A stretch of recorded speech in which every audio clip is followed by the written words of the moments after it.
সবাই প্রশ্নটা করতে চায় আপনাকে, সেটা হচ্ছে সালমান শাহর বিপরীতে নায়িকা হওয়া, এই গল্পটা কেমন ছিল?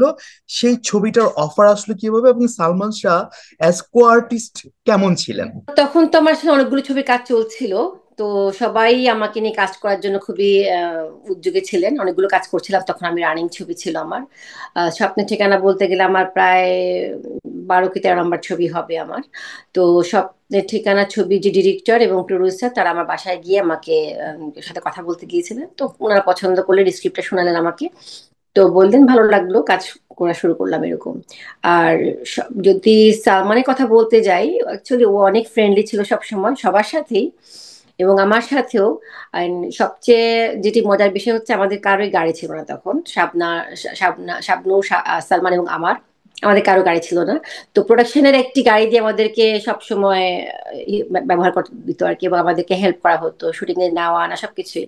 তো সালমান কি করতো যে সব সময় ও আগে বলতো যে আমাকে পিক করেন, তারপর ওকে পিক করে, এরকম হতো। যেমন না যে আচ্ছা ওকে এনে আমি বসে থাকি ঘুমাই থাকি বা এরকম করতো না, অনেক হেল্পফুল ছিল। এই জন্য আমি বুঝি যে না, ঠিক আছে ও মেয়ে মানুষ, ওকে একটু সময় দেন, আমাকে আগে পিক করেন। তো ও নিজে আসতো আমাকে নিতে। তো একই গাড়িতে আমাদেরকে পিক করা হতো, দেন আমরা শুটিং স্পটে যেতাম। তো এই জিনিসগুলো ছিল। তারপরে আরেকটি যেটা ব্যাপার ছিল, আমার যে হিট গানটি নীল সাগর পার হয়ে, এই গানটি যারা আর্টিস্ট ছিলেন ছবিতে, ওই গানটির মধ্যে প্রত্যেকেই তখন ব্যস্ত। এতই ব্যস্ত যে আমি থেকে সালমান, আমি, রাজীব ভাই, দিলদার ভাই, প্রত্যেকেই ব্যস্ত, আরো যারা ছিল সবাই ব্যস্ত। তার মানে সবাই শিডিউল নিয়ে ঝামেলা চলছিল ভীষণ। জি জি। তো আমরা আপা তখন আপা আমি বসে। আপনাকে আপনাকে একটু থামিয়ে, আমার কিউরিয়াসিটি, আসলে সবার কিউরিয়াসিটি এটা জানার, যে স্বপ্নের ঠিকানা সিনেমাটা হচ্ছে বাংলা চলচ্চিত্রের ইতিহাসে অ্যাজ পার আই নো যে সেকেন্ড সর্বোচ্চ আয় করা ছবি। প্রথম হচ্ছে কি বেদের মেয়ে জ্যোৎস্না।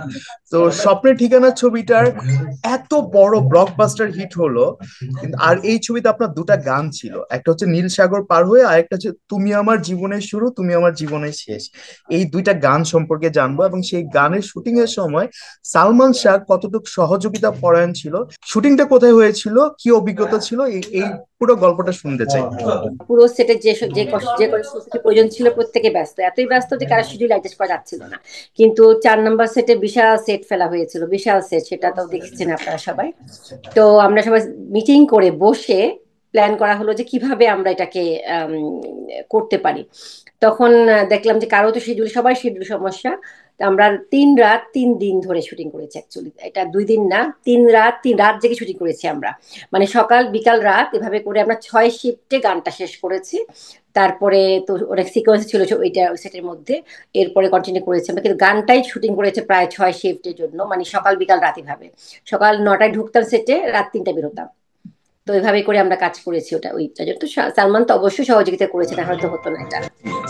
আপা, থাকে না একটা অ্যাজাম্পশন করা বা প্রেডিক্ট করা যে এই ছবিটা কি হিট হবে কি হবে না, অনেক অনেক সময় কিন্তু আমরা বুঝতে পারি কাজ করলে এই ছবিটা হয়তো লেগে যেতে পারে।